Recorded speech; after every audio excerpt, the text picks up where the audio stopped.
اللهم صل على سيدنا محمد وآله وصحبه وسلم. اللهم صل على سيدنا محمد. اللهم صل على سيدنا محمد وآله وصحبه وسلم. اللهم صل على سيدنا محمد وآله وصحبه وسلم. اللهم إني أسألك من فجاءة الخير وأعوذ بك من فجاءة الشر. اللهم أنت ربي لا إله إلا أنت، خلقتني وأنا عبدك وأنا على عهدك ووعدك ما استطعت. أعوذ بك من شر ما صنعت وأبو لك بنعمتك علي وأبو بذنبي فاغفر لي فإنه لا يغفر الذنوب إلا أنت.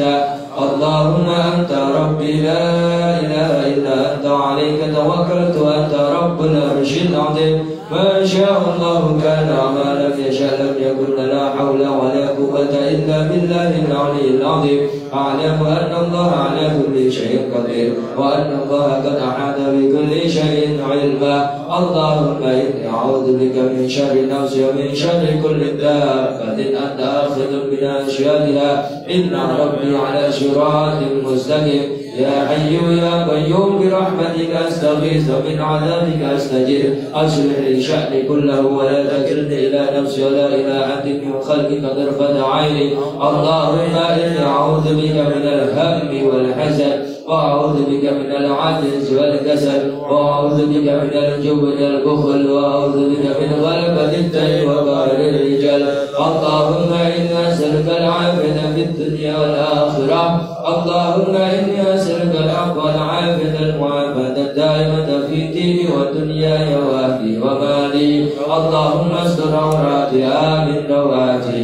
اللهم فضل من بين يدي ومن خلفي وعن يميني وعن شمالي ومن فوقي، وأعوذ بعظمتك أن أغتال من تحتي. اللهم أنت خلقتني وأنت تهديني وأنت تدعمني وأنت تسقيني وأنت تميتني وأنت تحييني وأنت على كل شيء قدير. أشرحنا على فطرة الإسلام وعلى كلمة الإخلاص وعلى دين نبينا محمد صلى الله عليه وسلم وعلى ملة أبينا إبراهيم حنيفا مسلما وما كان من المشركين. اللهم بك أشركنا وبك أمسينا وبك نحيا وبك نموت وعليك توكل وإليك النشور. أشبهنا وأشبه الملك لله والحمد لله رب العالمين. اللهم إنا نسألك خير هذا اليوم فزعه ونصره ونوره وبركته وهداه. اللهم إني أسألك خير هذا اليوم وخير ما فيه وخير ما قبله وخير ما بعده، وأعوذ بك من شر هذا اليوم وشر ما فيه وشر ما قبله وشر ما بعده. اللهم ما أشبه لي من نعمة أو بأحد من خلقك فمنك وحدك لا شريك لك، فلك الحمد ولك الشكر على ذلك. سبحان الله وبحمده ورضا نفسي وزنة عرشي ومداد كلماته. سبحان الله وبحمده عدد خلقه ورضا نفسي وزنة عرشي ومداد كلماته. سبحان الله وبحمده عدد خلقه ورضا نفسي وزنة عرشي ومداد كلماته. سبحان الله العظيم وبحمده عدد خلقه ورضا نفسي وزنة عرشي ومداد كلماته. سبحان الله العظيم وبحمده عدد خلقه ورضا نفسي وزنة عرشي ومداد كلماته. سبحان الله العظيم وبحمده عدد خلقه ورضا نفسي وزنة عرشي ومداد كلماته. سبحان الله عدد ما خلق في السماء. سبحان الله عدد ما خلق في الأرض. سبحان الله عدد ما بين ذلك. سبحان الله عدد ما هو خالق. الحمد لله عدد ما خلق في السماء. الحمد لله عدد ما خلق في الأرض. الحمد لله عدد ما بين ذلك. الحمد لله عدد ما هو خالق. لا إله إلا الله عدد ما خلق في السماء. لا إله إلا الله عدد ما خلق في الأرض. لا إله إلا الله عدد ما بين ذلك. لا إله إلا الله عدد ما هو خالق. الله أكبر عدد ما خلق في السماء. الله أكبر عدد ما خلق منها الله أكبر عدد ما بين ذلك الله أكبر عدد ما هو خالق لا حول ولا قوة إلا بالله العلي العظيم عدد ما خلق في السماء لا حول ولا قوة إلا بالله العلي العظيم عدد ما خلق في الأرض لا حول ولا قوة إلا بالله العلي العظيم عدد ما بين ذلك لا حول ولا قوة إلا بالله العلي العظيم عدد ما هو خالق لا إله إلا الله وحده لا شريك له له الملك وله الحمد يحيي ويميت وهو على كل شيء قدير عدد كل ذرة ألف مرة لا إله إلا الله وحده لا شريك له له الملك وله الحمد يحيي ويميت وهو على كل شيء قدير عدد كل ذرة ألف مرة لا إله إلا الله وحده لا شريك له له الملك وله الحمد يحيي ويميت وهو على كل شيء قدير عدد كل ذرة ألف مرة في كل لحظة أبدا عدد خلقه ورضا نفسه وزنة عرشه ومداد كلماته.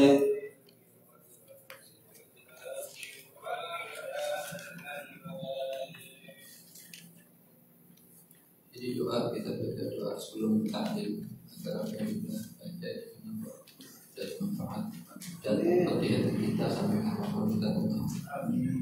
Dibaca bersama-sama. Allahumma inni aqdimu ilayka baina yaday kulli nafasin wa lamhatin wa lahzatin wa qatratin wa darbatin yaqribu biha as-samawati wal ardi wa kullu shay'in huwa kainun bi 'ilmika aw qad kana wa aqdimu ilayka baina yaday kulli alhamdulillahi rabbil alamin. Allahumma salli wa sallim ala sayyidina Muhammadin wa ala alihi fi kulli lahzatin abada 'adada ni'amillahi wa ifdalihi. Allahumma rabbana atina min ladunka rahmah wa 'allimna min ladunka 'ilma subhanaka la 'ilma lana illa ma 'allamtana innaka antal 'alimul hakim. Bismillahirrahmanirrahim. Nawaitu ta'alluma wa ta'lim wa tadhakkura wa tadhkir wa nafa wal intifa' wa rifa'ata wal istifada wal 'adha 'ala thamasuki bi kitabillahi al-'aziz wa sunnati rasulihi wa du'a ila huda wa tilalati 'ala al-khair bi du'a wa lillahi ta'ala wa ridahi wa qurbihi wa thawabihi subhanahu. Allahumma salli ala sayyidina Muhammadin wa alihi wa sallim. Allahumma alhimna ilman nafqahu bihi awamiraka wa nawahika warzuqna fahman na'rifu bihi kayfa nunajika ya arhamar rahimin. Allahumma inna nas'aluka fahman nabiyyin wa hifdhal mursalin wa ilhamal malaikatil muqarrabin. Allahumma aghnina bil ilmi wa zayyinna bil hilmi wa akrimna bit taqwa wa jannibna bil afiyah ya arhamar rahimin. Allahumma inna nastawdi'uka ma qara'nahu aw naqra'uhu fi hadzal majlis wa ma qablahu wa ma ba'dahu wahfazhu 'alaina hatta taruddahu ilayna waqta ihtiyaina ilayk ya arhamar rahimin. Allahumma akrimna bi nuril fahm wa aghithna min dhulumatil wahm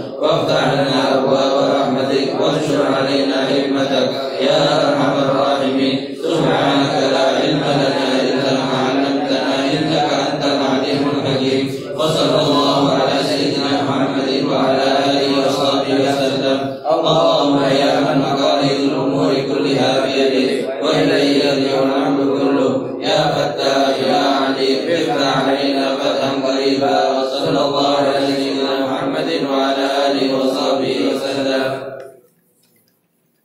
Bismillahirrahmanirrahim. Radhiyallahu anhu wa qala radhiyallahu anhu. Bab 2 rukun salat. Bismillah, alhamdulillah, wassalatu wassalamu ala rasulillah Sayyidina Muhammad bin Abdullah wa ala alihi wa sahbihi wa ala. Setelah kita selesai masalah bab yang penting itu bab wudu, kemudian kita teruskan juga dengan namanya bab kitab shalah.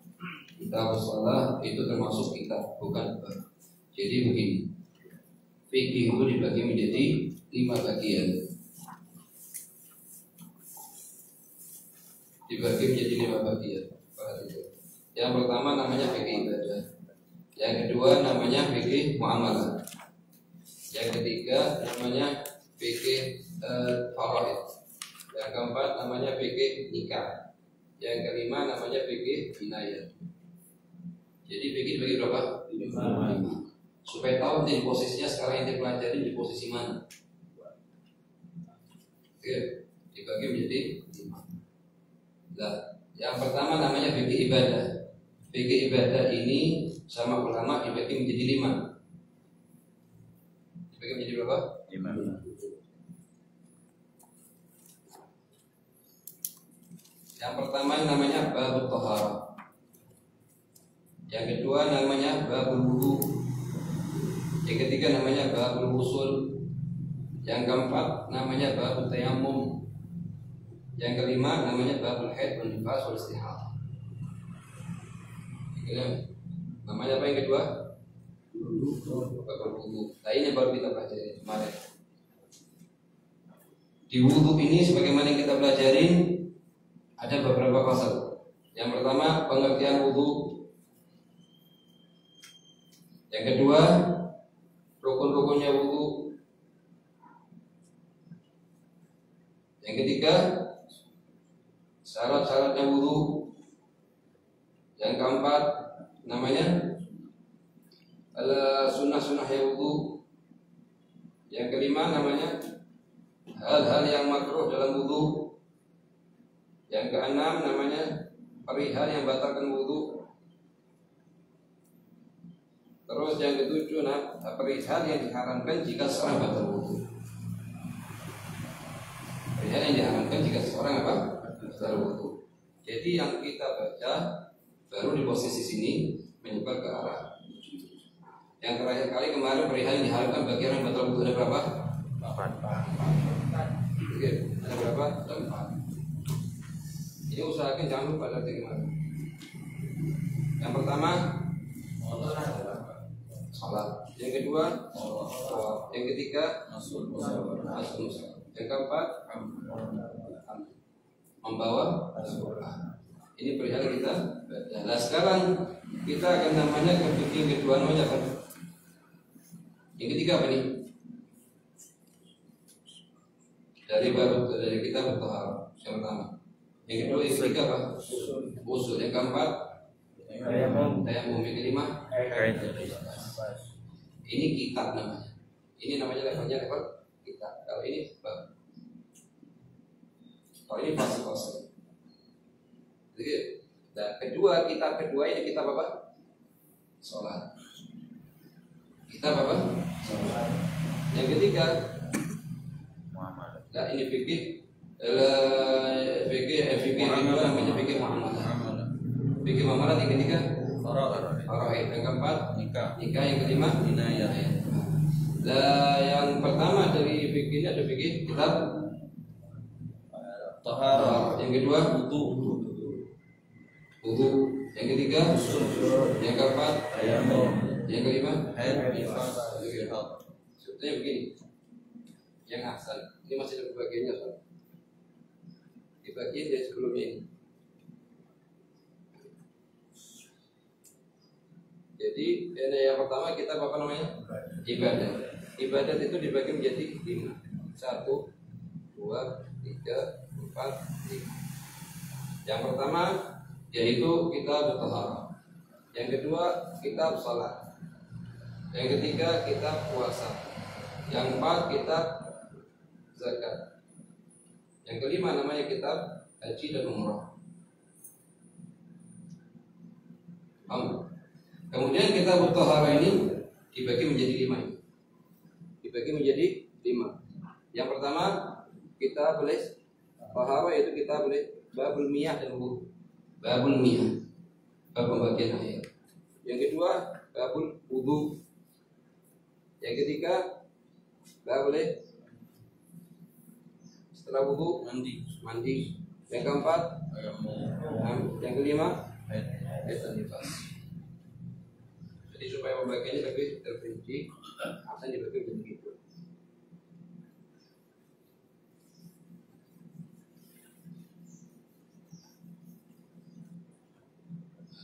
Setelah kita ketahui bahwa yang pertama babul apa?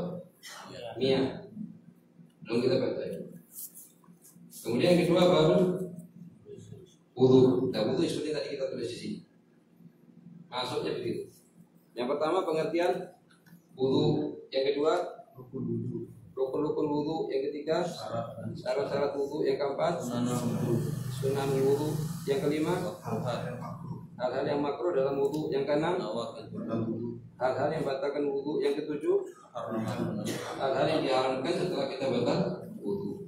Dan dari sini, dari hal-hal ini kita baca terakhir kali yaitu perihal yang batalkan wudu, yaitu perihal yang diharamkan setelah batal wudu, yaitu ada 4. Yang pertama salat, yang kedua tawaf, yang ketiga masuk mushaf, yang keempat membawa Al-Quran. Ini kita bahas. Kita hanya ngambil dari kitab ibadah, terus masuk ke kitab taharah, masuk ke bab wudu yang kita pelajari ini. Jadi intinya kita masih punya kerjaan di sini. Kita punya kerjaan di sini. Cuman karena waktunya sangat sedikit, jadi kita ambil bab yang penting dulu. Kita setelah ngambil bab wudu selesai ini, hampir sekitar 3 minggu atau 4 minggu. Lah kemudian kita teruskan dengan apa? Yang kedua apa? Muhammad. Lah usul. Dua di sini sholat. Jadi kita bertaharah di sini, usul di sini, usul di sini posisi. Jangan sampai salah posisi. Usul itu nomor 3 bagian kita bertaharah. Oke. Yang kedua namanya bab sholat ini yang akan kita bahas sekarang. Bab sholat ini akan kita bahas sekarang. Oke. Nah, dari perihal bab sholat ada beberapa bab yang harus kita pahami. Pertama pengertian sholat. Pengertian apa? Sholat. Dari segi bahasa itu artinya apa? Dari segi syarat itu apa? Misalnya kita ditanya sekarang, kamu sudah sholat subuh? Iya sudah sholat subuh. Apa artinya sholat subuh? Pengertian sholat subuh apa? Dari segi bahasa apa? Dari segi syariat itu apa? Nah, kita harus ketahui hal tersebut. Kita akan belajar. Yang kedua namanya rukun-rukunnya salat. Rukun-rukunnya salat. Yang ketiga namanya syarat-syaratnya salat. Dan syarat-syaratnya salat ini dibagi 2. Ada syarat sahnya sholat, ada namanya syarat wajibnya sholat. Syarat apa? Sahnya sholat sama syarat wajibnya sholat. Itu syarat-syaratnya sholat. Yang keempat, sunnah-sunnahnya sholat. Sunnah-sunnahnya sholat. Nah, sunnah-sunnahnya sholat ini sama ulama dibagi menjadi 3 bagian. Sunnah sebelum sholat, sunnah di pertengahan sholat, sunnah setelah keluar dari sholat. Yang totalnya 3 sunnah ini jumlahnya adalah 1000. Sunnah-sunnahnya sholat berapa? 1000. Oke. Nah, kemudian ini perihal sunnah-sunnahnya sholat. Yang kelima namanya adalah hal-hal yang makruh dalam sholat. Ini nanti sama ulama dibagi menjadi 3 hal yang makruh. Makruh dari segi orang yang sholat, makruh dari segi tempat, makruh dari segi waktu. Jadi yang paling penting kita pelajari secara global dulu. Sebelum kita masuk ke perinciannya, kalau kita tidak tahu globalnya, itu nanti tidak bingung. Yang ini pilihan kelima apa namanya? Hal-hal yang makruh dalam sholat. Yang keenam, pilihan yang keenam yaitu hal-hal yang batalkan sholat. Mubtilatus sholat. Hal-hal yang batalkan sholat. Oke. Yang ketujuh yang termasuk dalam bab sholat ini, perihal sholat ini adalah yaitu tentang ini sebagian ulama menjadikan fasal sendiri, sebagian ulama menjadikan termasuk dalam syarat-syaratnya sholat ini adalah masalah-masalah yang berhubungan dengan sholat. Masalah-masalah yang berhubungan dengan sholat, di antara sujud sahwi, al-azm. Kita akan bahas satu sih, Bu. Apa yang kita masalah yang pertama sama yang kedua. Cuman tujuannya kita nomor 2 dulu. Karena nomor 2 ini penting. Nomor 2 apa? Rukun-rukun sholat. Nah, kalau ditanya sekarang sholat itu dari segi bahasa artinya dari segi kita. Sholat itu dari segi bahasa artinya apa? Artinya doa. Jadi arti sholat dari segi bahasa adalah doa. Kalau bisa kita katakan Allahumma ighfir apapun, katakan kita telah sholat. Ud'u alaihim wa shalli alaihim. Artinya shalli alaihim, doakan. Begitu. Di sini adalah sedangkan dari segi syariat adalah aqwalun wa af'alun muftatahatun bit takbir wa muftatamun bit taslim ghaliban. Jadi pengertiannya salat itu apa? Aqwal artinya perkataan, wa af'al dan perbuatan. Muftatahatun bit takbir yang dimulai dengan takbir. Wa muftatamun bit taslim ditutupi dengan salam. Assalamualaikum warahmatullahi wabarakatuh. Ghaliban pada umumnya begitu. Ya, ini artinya apa? Artinya dalam sholat itu ada namanya rukun gauli, ada namanya rukun fi'li, ada namanya rukun qalbi, ada namanya rukun ma'nawi. Kita sekarang bahas nomor 2 kan. Nomor 2 ini kita apa? Kita bersolat. Oke, setelah kita bertohara kita bersolat. Setelah kita bersolat kita langsung masuk nomor 2, yaitu apa? Rukun-rukunnya sholat. Dan rukun-rukunnya sholat ada berapa? Para ulama menyebutkan rukun-rukunnya sholat itu ada yang menyebutkan 13, ada yang menyebutkan 17. Dua-duanya betul. Kalau ditanya sekarang rukun-rukunnya sholat berapa? 13. Atau yang bilang 17, boleh. Kalau yang mengatakan 13 itu mereka menjadikan 4 tumakninah di 4 tempat termasuk satu kesatuan. Syarat ngikut ke rukun. Misalnya waktu rukuk harus tumakninah fi, waktu i'tidal harus tumakninah fi, waktu sujud harus tumakninah fi, waktu julus baina sajdatain harus tumakninah fi. Dijadikan syarat yang ngikut dalam rukuknya rukun. Jadi waktu bisa dikatakannya ini syarat-syaratnya i'tidal ada sekian, ada 7 di antaranya tumakninah. Dijadikan syarat. Tumakninah itu jadikan syarat, bukan dijadikan rukun mustaqim. Oke, seperti sekarang masalah waktu rukuk, di antara syarat-syaratnya rukuk misalnya ada 8, salah satunya tumakninah fi. Syarat-syaratnya sujud ada 9, di antaranya tumakninah fi. Dijadikan syarat ya tabi' al-arkan. Dan sebagian ulama menyebutkan rukun-rukunnya sholat ini ada 17. Dengan apa? Dengan menjadikan tumakninah di 4 tempat tadi itu sebagai rukun mustaqim, bukan syarat hay'ah tabi' al-arkan, tapi rukun mustaqim. Jadi rukun apa? Rukun mustaqim. Artinya misalnya al-ruku, kemudian rukun setelahnya tumakninah. Al-i'tidal, rukun setelahnya tumakninah. As-sujud, rukun tumakninah setelahnya. Al-julus sajdah, rukun setelahnya tumakninah. Jadi kan berapa? 17. Yang intinya antum boleh bilang rukun sholat itu 13 boleh. Boleh antum bilang rukun-rukunnya sholat ada 17. Dua-duanya ya. Definisi rukun sholat. Ar-ruknu lughatan janibus syai' al-aqwa. Nah, ya kalau sebenarnya kan seperti rukunnya masjid ini, bangunannya masjid, ujung-ujung menahan masjid namanya rukun. Janibus syai' al-aqwa dari segi bahasa artinya rukun. Itu sekarang ditanya sekarang rukun-rukunnya sholat itu apa? Rukun-rukunnya sholat itu berapa? 17 atau 13. Tapi artinya rukun itu sendiri apa? Dari segi bahasa dia nyebutnya al-aqwa, bagian dari sesuatu yang paling kuat. Itu namanya rukun. Ayo. Wastilahan ibaratun an juz'in minal mahiyati la tahaqqaq illa bih. La tatahaqqaq illa bih. Oke. Ya sekarang ibaratnya rukun ini merupakan bagian dari anggota dari anggota ibadahnya sholat itu sendiri. Ya mungkin terbentuk sholat tanpa terbentuk adanya rukun. Oke, ya. Jumlah rukun-rukun sholat. Ya. Rukun-rukun sholat ada 13 sebagai berikut. Kebanyakan ulama Syafi'iyah menyebutkan rukun-rukun sholat ada 13, sebagian menyebutkan 17. Dua-duanya betul, wal khilaf lafzi. Hanya perbedaan aja tadi. Yang mengatakan syarat wajib ada, yang mengatakan rukun harus ada. Hanya khilaf dari segi bahasa. Gitu ya. Satu, niat melakukan sholat dalam hati. Niat, dan niat itu rukun pertama daripada rukun-rukunnya sholat. Akan kita bahas nanti secara terperinci bagaimana perinciannya niat, waktunya niat, kapan kita disunahkan untuk melakukan niat dan lain-lain. Ya.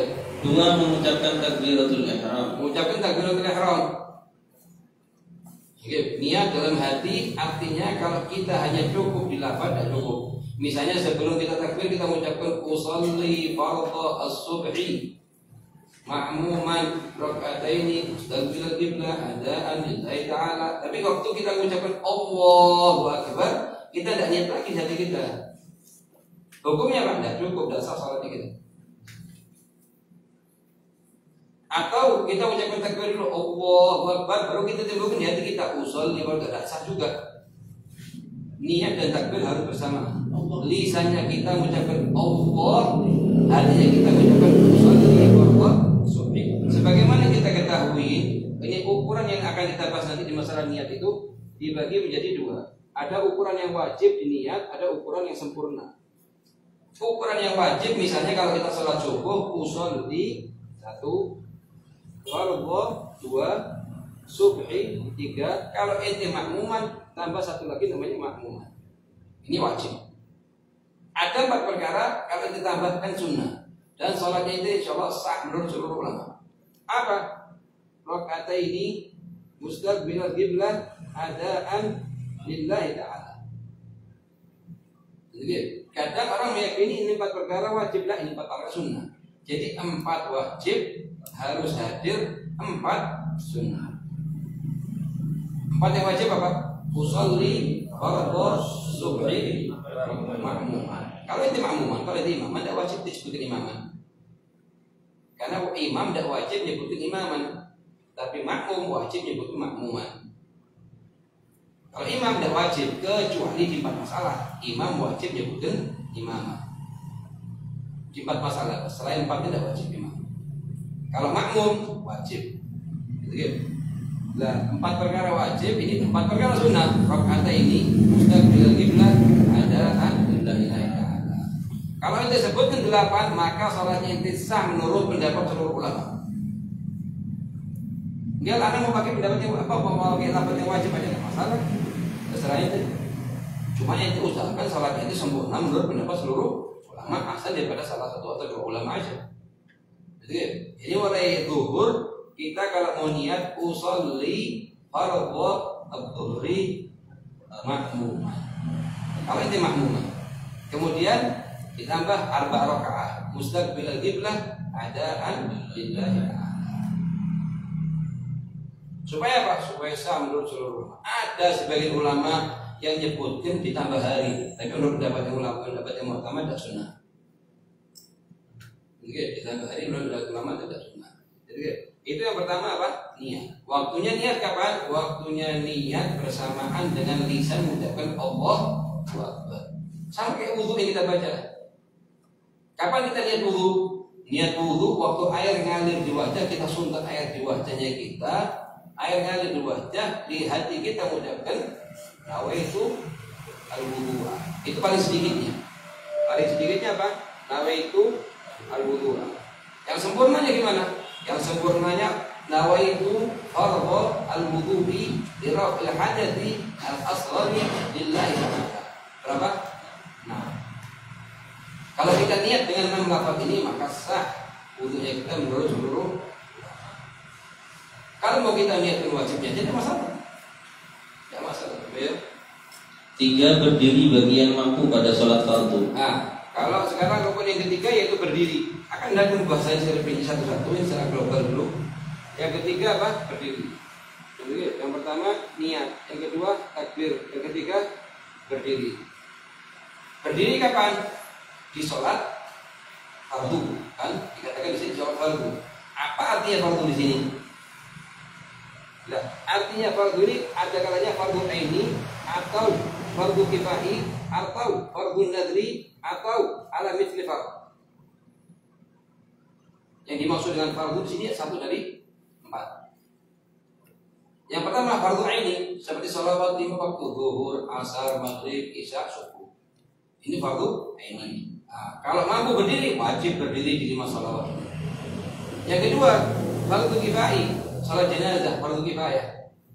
Salat jenazah. Nah, boleh salat jenazah duduk selama dia mampu berdiri. Karena termasuk golongan fard. Kalau sudah sholat yang sholat fard, maka termasuk rukun-rukunnya adalah berdiri. Yang ketiga apa?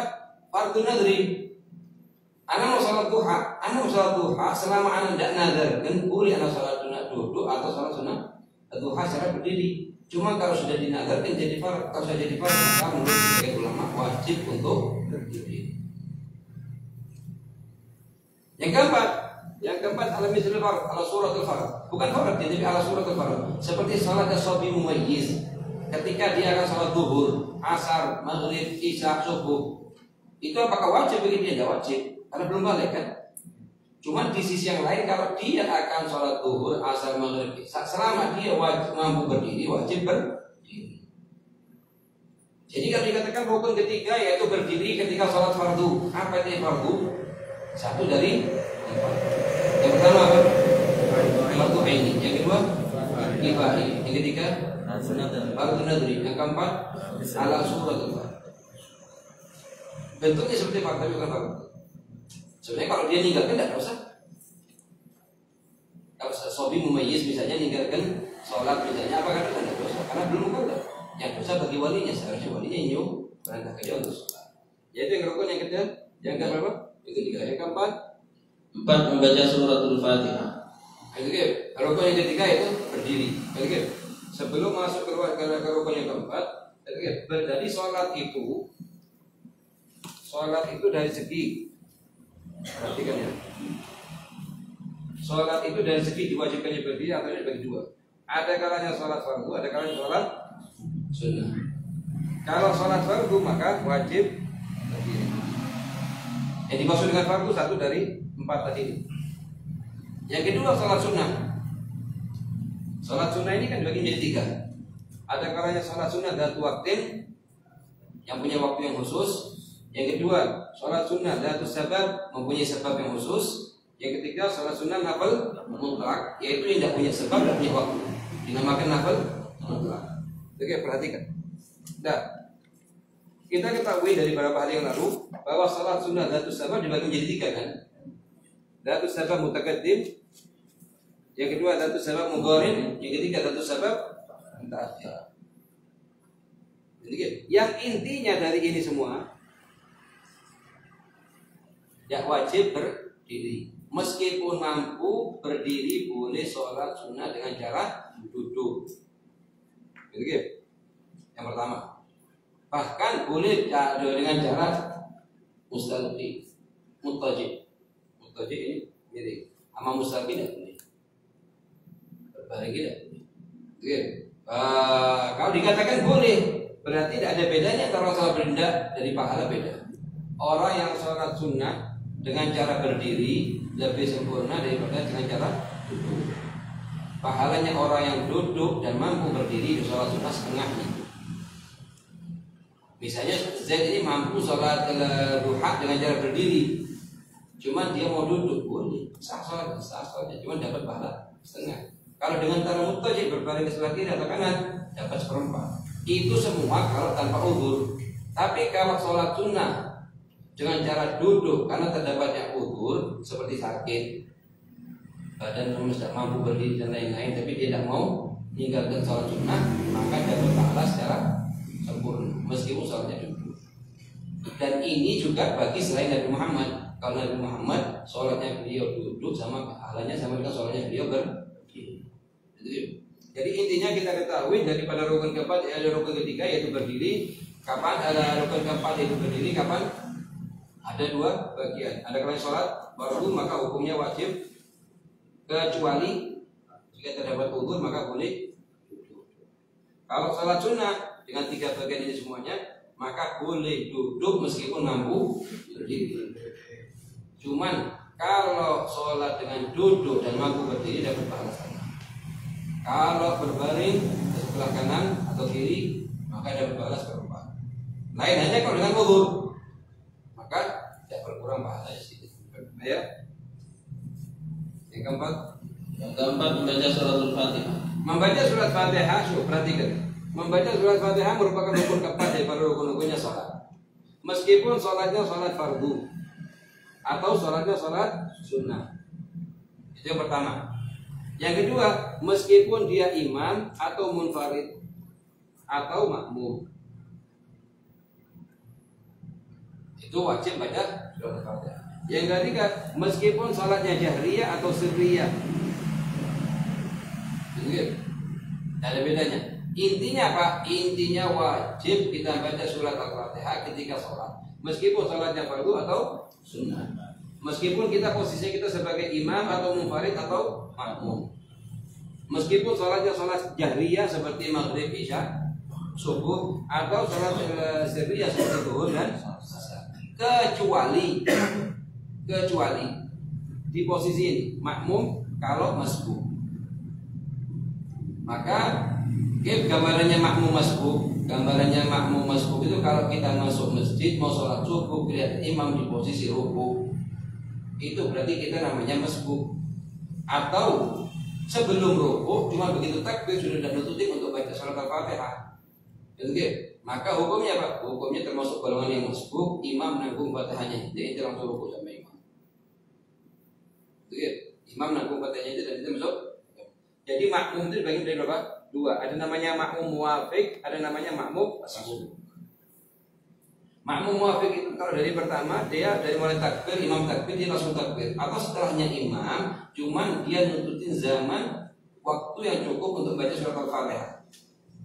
Anak misalnya takbir di belakangnya imam, Allahu Akbar. Berlaku bagi anak waktu cukup untuk baca Fatihah. Itu namanya anak muwafiq, bukan masbuk. Ada kalanya anak masbuk masuk ke masjid kelihatan orang sudah sholat, kemudian takbir. Dan anak muwafiq apa masbuk? Lihat, begitu ente mengucapkan Allahu Akbar, kira-kira sampai dari mulai ente mengucapkan Allahu Akbar sampai imam ruku, kira-kira waktu ini cukup dan untuk baca surat Al-Fatihah. Kalau sekiranya cukup berarti muwafiq, kalau tidak cukup berarti masbuk. Karena masbuk ini berbeda dengan muwafiq di beberapa masalah. Dia punya hukum yang tidak boleh dipakai oleh muwafiq. Jadi kita harus tahu dulu posisi kita. Kita masuk masjid, tahu posisi kita gimana? Kita ini muwafiq apa masbuk? Lah, anak muwafiq. Artinya apa? Artinya dari mulai ente mengucapkan Allahu Akbar, Rokti Akbar ini sampai imam mengatakan Allahu Akbar ruku, itu waktunya cukup untuk baca surat Al-Fatihah. Itu namanya muwafiq. Kalau sudah muwafiq, artinya ente tidak boleh ruku sebelum ente baca surat Al-Fatihah. Kalau ente ruku sebelum selesai Fatihahnya ente, batal sholatnya ente. Imam dan nanggung. Lain halnya kalau ente masbuk, ente begitu takbir, imam sudah langsung Allahu Akbar ruku dan nututin untuk baca Fatihah.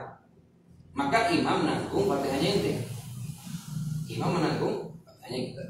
Nah kalau imam menanggung Fatihahnya kita boleh tiga Fatihah langsung kita ruku. Begitu kita ruku sama imam, tumanina bersama imam, maka kita dikatakan dapat satu rakaat. Ayo. 5. Melakukan ruku. Betul ya? Nah, sekarang kalau kita dikatakan dia dikategorikan kita mendapatkan rakaat, misalnya imam sekarang lagi posisi ruku, kita dapat imam di posisi ruku. Kita katakan dia kita baru mau takbir Allahu Akbar, kita kan masbuk. Betul ya? Nah, menurut pendapat yang Muhammad bin Syafi'i mukhayyar dia boleh milih antara dia baca Fatihah kemudian kalau nututin imam di ruku dapat rakaat atau rakaat. Kalau nututin imam dan ada nututin imam dalam posisi ruku maka ketinggalan satu rakaat. Tapi belum dapat rakaat. Boleh juga kita milih kita tinggalkan Fatihah. Begitu takbir Allahu Akbar takbir lagi ruku. Kamu masalahnya sekarang kita dapat imam di posisi ruku. Kita sebagai makmum di kita sebagai makmum boleh milih antara berdiri tetap baca Fatihah. In adrakal imam terruku adrakal rakaat, wa in fatal imam terruku fatal rakaat. Jadi tapi dapat salatnya dia. Kalau dia sekarang dapat imam di posisi ruku, kemudian mau diteruskan Fatihahnya dia, karena terlalu lama membaca Fatihah, imam angkat kepala, sami Allahu liman hamidah. Gimana hukum salatnya makmum? Berarti ketinggalan satu rakaat dia. Artinya salatnya dapat ketinggalan satu rakaat. Nah, tapi kalau dia tidak mau, misalnya tidak mau ketinggalan satu rakaat, karena begitu takbir langsung ruku, boleh juga. Jadi boleh juga. Karena dalam masalah idrok itu dibagi menjadi tiga. Menututin imam dari tiga. Ada namanya idrokul rakaat, ada namanya idrokul Jumat. Ada namanya idrakul jamaah. Akan datang bahasanya. Dibagi berapa idrak itu? 3. Idrakul rakaah selain Jumat. Idrakul rakaah selain Jumat itu kalau ente mendapatkan imam di posisi ruku, ente masbuk mendapatkan imam di posisi ruku, maka terhitung dapat 1 rakaat. Itu namanya idrakul rakaah. Yang kedua, idrakul Jum'ah. Idrakul Jum'ah ini dapatkan rakaat kedua bersama imam, begitu secara sempurna sampai bersama imam, tetap setelah ruku tetap bersama imam sampai imam salam. Itu namanya idrakul rakaah di salat Jum'ah. Yang ketiga, idrakul jamaah, fadilahnya jamaah. Ini meskipun di tasyahud terakhir, kita masanya masuk masjid, imam sudah sholat subuh di saat tasyahud terakhir, kita dari Allahu Akbar sholat. Dikatakan sholat jamaah, dapat fadilahnya jamaah. Namanya idrakul fadilatul jamaah. Jadi yudrik walau bi akhir juz'in min sholatil imam. Ayo. Ini rukun keberapa? Kamu empat. Fatihah. Ayat kelima Melakukan ruku. yang kelima melakukan ruku. Akan datang bahasanya. Ruku wajib meskipun salat fardu atau salat sunnah. Jadi akan datang bahasanya rukun syarat-syaratnya ruku dan sunnah-sunnah ruku. Ayo. Yang keenam, Yang keenam melakukan i'tidal. i'tidal yaitu kembalinya musalli ila makan alaihi qabla ruku'i. Audul musalli ila makan qabla ruku'i. Kembalinya posisi orang salat sebelum dia ruku. I'tidal. Mengucapkan sami Allahu liman hamidah ke posisi berdiri. Gitu ya. 7 melakukan sujud 2 kali. Melakukan sujud 2 kali. Sujud yang pertama, kemudian duduk di antara 2 sujud, kemudian sujud yang kedua. Ya. 8 melakukan duduk di antara 2 sujud. Nah, para ulama menjelaskan rukun-rukun sholat ada 13. Semuanya rukun qawi, rukun yang panjang, kecuali 2. Al-i'tidal sama al-julus baina sajdatain. Termasuk rukun-rukun yang kecil atau pendek. Dengan pengertian kalau dipanjangkan itu sholat jadi batal. Ya. 9 membaca tasyahud akhir. 9 membaca tasyahud akhir. Jadi tasyahud akhir akan kita bahas nanti pembahasannya. Sebetulnya tasyahud itu bukan hanya tasyahud asyhadu an la ilaha illallah, tapi di situ ada tahiyat, ada salat ala nabi dan lain-lain. Cuman ada kalimat tasyahudul akhir ada katanya para ulama min bab dzikrul ba'd li iradatul kull. Nyebutkan sebagian tapi maksudnya semua. Begitu ya. 10 Karena tasyahud di salat ada 2. Ada namanya tasyahud yang pertama, ada namanya tasyahud yang terakhir. Tasyahud yang pertama hukumnya sunnah. Kalau ditinggalkan sunnah sahwi, salatnya sah tapi sujud sahwi. Misalnya satu orang salat zuhur tidak duduk tasyahudul awal, hukumnya apa? Meskipun ditinggalkan dengan sengaja atau tidak sengaja, itu salatnya tetap sah. Karena tasyahudul awal. Cuman disunahkan untuk sujud sahwi. Kalau di tasyahud terakhir kalau ditinggalkan batal salatnya dia. Karena rukunnya salat. Ya. 10 melakukan duduk untuk tasyahud akhir. Melakukan dulu tasyahud akhir. Oke, sebelum dia otomatis dia harus dapat kebanyakan pada umumnya orang yang membaca tasyahud duduk ini. Oke, kecuali kalau dia lagi sakit, dia salat dengan berbaring, tasyahudnya dibaca dengan berbaring. Oke, ya. 11 membaca shalawat kepada Nabi di tasyahud akhir. Di tasyahud akhir. Salawat kepada Nabi ada 2. Ada salawat kepada Nabi di tasyahud yang pertama, salawat kepada Nabi di tasyahud yang terakhir. Kalau salawat kepada Nabi di tasyahud pertama itu hukumnya sunnah, termasuk sunnah ab'ad. Kalau ditinggalkan maka hukum salatnya sah meskipun ditinggalkannya dengan sengaja, cuma sunnah sujud sahwi. Kalau tasyahud ala Nabi di tasyahud yang terakhir hukumnya rukun. Kalau ditinggalkan batal salatnya dia. Ini salawat kepada Nabi. Tapi kalau salawat kepada keluarga Nabi, ala Nabi misalnya, oke, di tasyahud pertama itu ada 2 pendapat.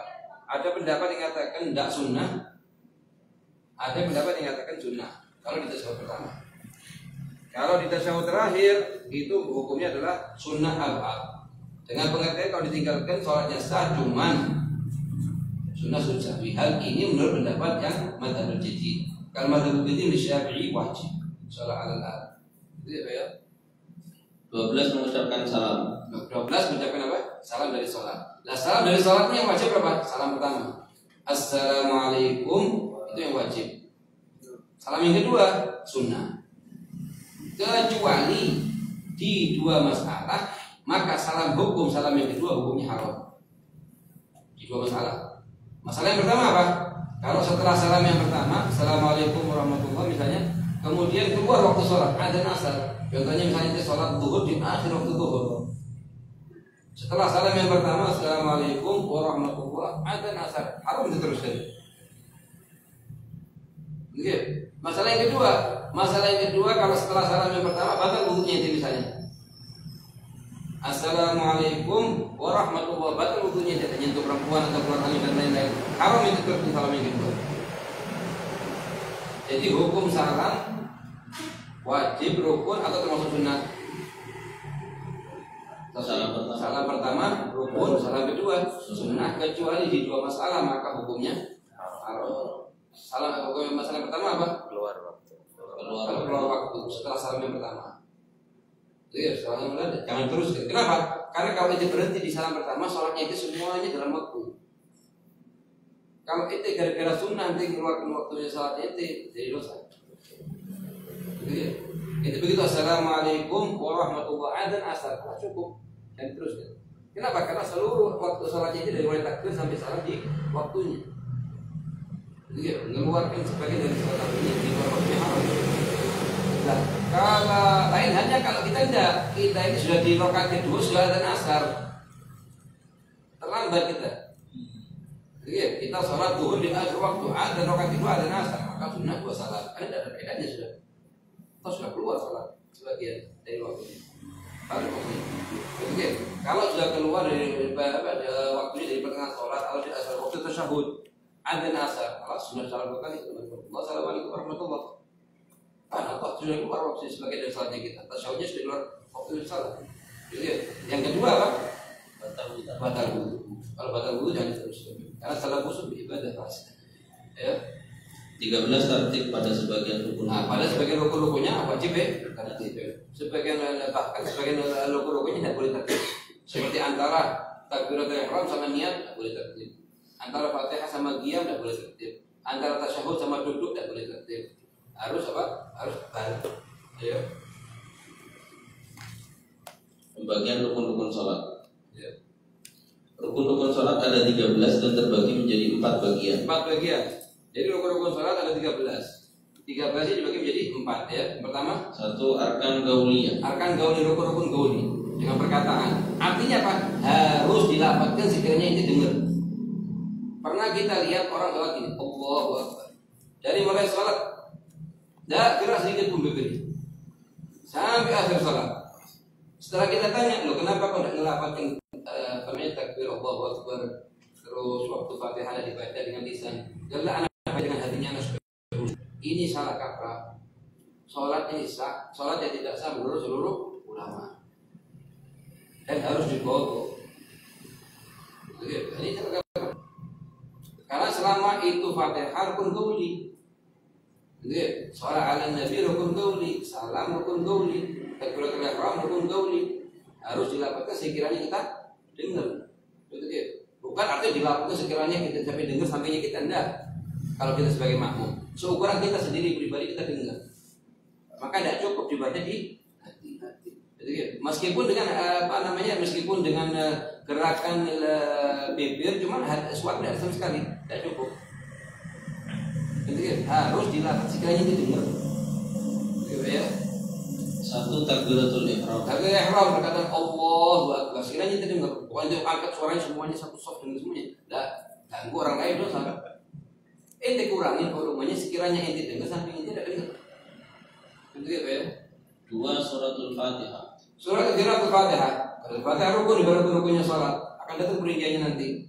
Nah ini hukumnya Pak, wajib ente baca sekiranya ente dengar. Ya. 3. Tasyahud akhir. Tasyahud yang terakhir. Itu ya, hukumnya Pak, wajib ente lafadzkan sekiranya ente dengar. Ya. 4. Salawat kepada Nabi dalam tasyahud akhir. Tasyahud terakhir. Allahumma agalu, paling sedikitnya Allahumma shalli ala Muhammad. Itu harus dilafadzkan sekiranya ente dengar. Ya. 5. Salam yang pertama. Salam yang pertama. Adapun salam kedua hukumnya sunnah. Ya. 2. Arkan gauli. Sebagian ini ada masalah yang sering terjadi di makmum, yaitu mengadakan gerakan noleh itu waktu salam sebelum selesainya mim di alaikum. Itu satu kesalahan, itu makruh. Kadang gini orang mengucapkan assalamualaikum warahmatullahi wabarakatuh. Yang betul gimana? Assalamualaikum. Waktu mengucapkan warahmatullahi wabarakatuh. Terus kembalikan lagi ke posisi pertama. posisi tengah. Setelah posisi tengah baru wassalamualaikum, baru warahmatullah.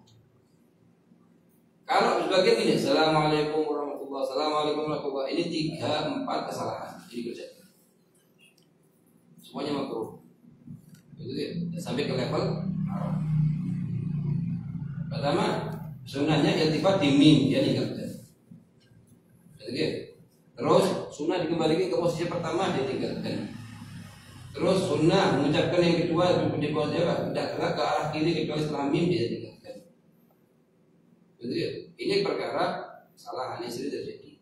Kalau masih levelnya masih makruh, masih mending. Yang lebih parah lagi apa?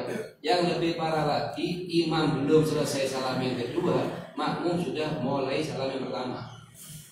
Sebetulnya benar yang bagaimana yang betul? Yang betul itu biar imam selesai dulu. Assalamualaikum warahmatullah. Kembali lagi assalamualaikum warahmatullah. Baru makmum mulai assalamualaikum. Sebab kalau dulu setelah salamnya pertama yang imam maka hukumnya haram. Tapi tidak batalkan sholat.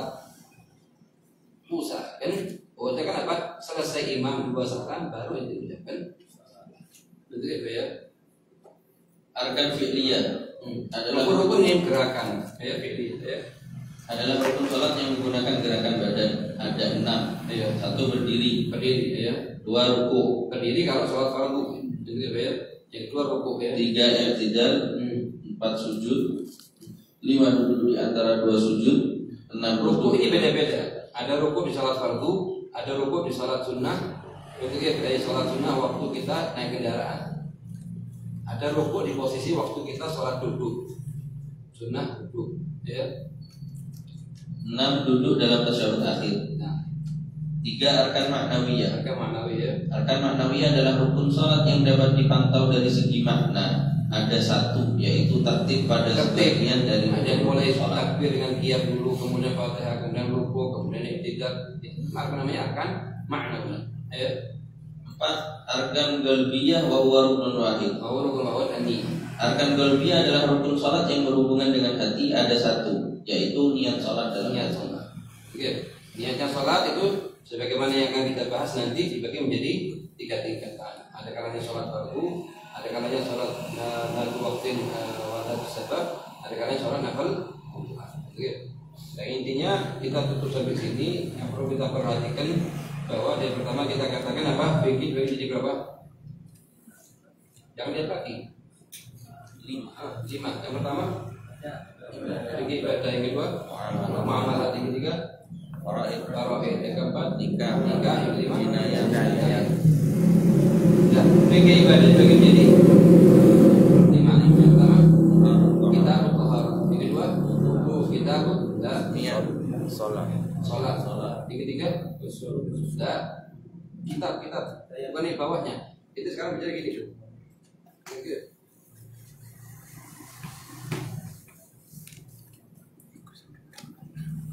Bikin menjadi 5 kan? 1, 2, 3, 4, 5. Yang kita pertama kita apa? Ibadah. Kedua muamalah. Ketiga faraid. Yang keempat nikah. Yang kelima yang ibadah dimiliki berapa? 5. Yang pertama kitab taharah. Yang kedua kitab sholat. Yang ketiga kitab puasa. Yang keempat zakat. Yang kelima haji dan umroh. Haji dan umroh. Nah, kita apa namanya itu, kita taharah ini dibagi menjadi kita taharah dibagi menjadi berapa? 5. 1 kita miyah. Kedua wudu. Ketiga usul. Yang keempat tayamum. Yang kelima nifas. Sekarang kita di mana posisinya? Yang ini. Ya, ini sendiri seperti kita tadi bahas, bagi jadi berapa? Berapa pokok bahasan? Takrif salat, pengertiannya salat. Yang kedua, rukun salat. Yang ketiga, syarat salat bagi berapa? 3. 2. Syarat wajib sama salat. Ini secara global, penting itu secara global supaya tahu di mana posisinya ini. Yang keempat, sunnah. Yang kelima, makruhat. Yang keenam, yang ketujuh, Jadi anak sekarang di mana posisinya? Anak di posisinya nomor 1, nomor 2, di nomor 2 lagi. Kalau itu ditanya itu di mana posisinya? Ada di tetangga. Mana tetangga? Mana baru itu jumpa. Tapi kalau kita tidak tahu di mana posisinya, itu di mana? Di Indonesia. Itu usahakan tahu di mana posisinya. Supaya apa? Supaya tidak kecampur antara maklumat dengan maklumat yang lain. Katanya ulama harus dipahami secara global baru secara terperinci. Nasallahu alaihi wasallam.